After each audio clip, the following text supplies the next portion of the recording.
fundamental skills. One of the fundamental skills that we're going to work on this week is basically your what we call entry 4. Your entry 4, which is what we practiced as one of our tips last class or last session that we have, is entry 4 with the sticks. The blade moved the same. You take out the weapon, this is now becomes your what we call parrying. So you're parrying,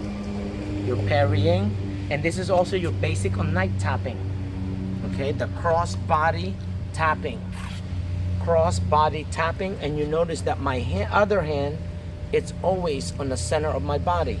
And the reason why my hand goes to the center of my body, faster to come down than it is to go up. And anything that's coming to me is straight to the point.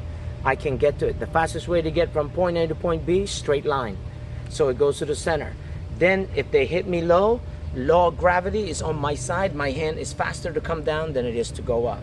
So one, the parrying, if he has a blade, so when he slashes, that's basically what I'm doing. There's my entry 4. You have another one, sir? Okay, there you go. Okay, so you go 1, that's 1. 2, that's 1. 3, that's 1. 4, and if you're training with someone, make sure that the other person also get that footwork.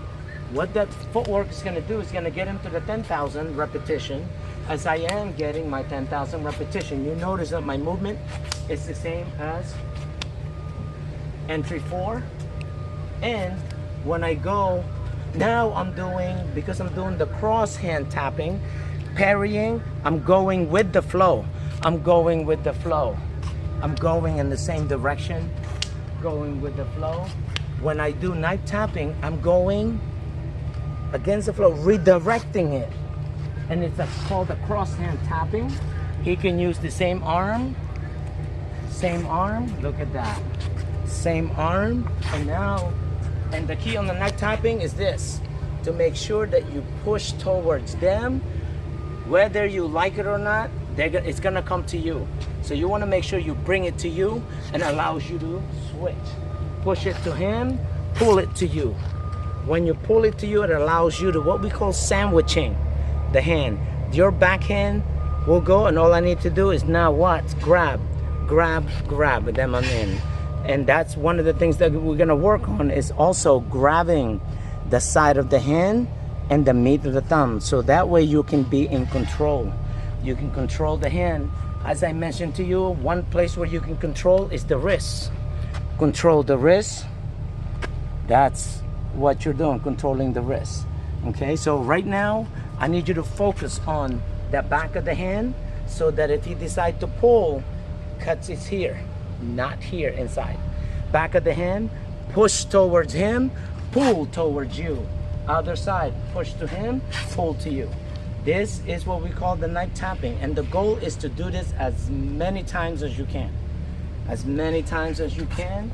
If you don't have a partner, this is what you do. You create a V, and every time you go, you're aiming to that corner, because that's where the angle is going to be. It's going to angle this way. It's a diamond pointing at you. 1, look at that. 2, 1, 2, 1, 2, 1. Push it in the front of the triangle and back. So that means I'm pushing the blade towards my opponent. 1, push towards your opponent. 2, push towards your opponent, which is this. 1, push towards your opponent. Do you see that end of that triangle? It's here. So I push it to him, I push it to him, I push it to him, I push it to him. So you have to do that as many times as you can. Other things that you can do with that is, if you have trees, if any plants that's a stem coming out, or a branch coming out rather, you can do this. Just keep coming back, or just have somebody to hold the hand for you. Then go from here, just hold it tight, and all you want to do is get close to him as you push, and back. I use my weight, and what it does is going to work his arm. The stronger he holds it, the more he works his arm. Meanwhile, I'm getting my repetition of my footwork, because I need to get 10,000 reps, and I'm also going to get my parrying. And when your partner gets tired, get another one. This is how you're gonna get to the 10,000 repetition. Push towards them, push towards them. And the reason why it's a cross hand, because his face is in the way. His face again is in the way. So his face in the way, and you just keep doing the same exact technique. And anything in the way, you hit. That's how you practice your parrying.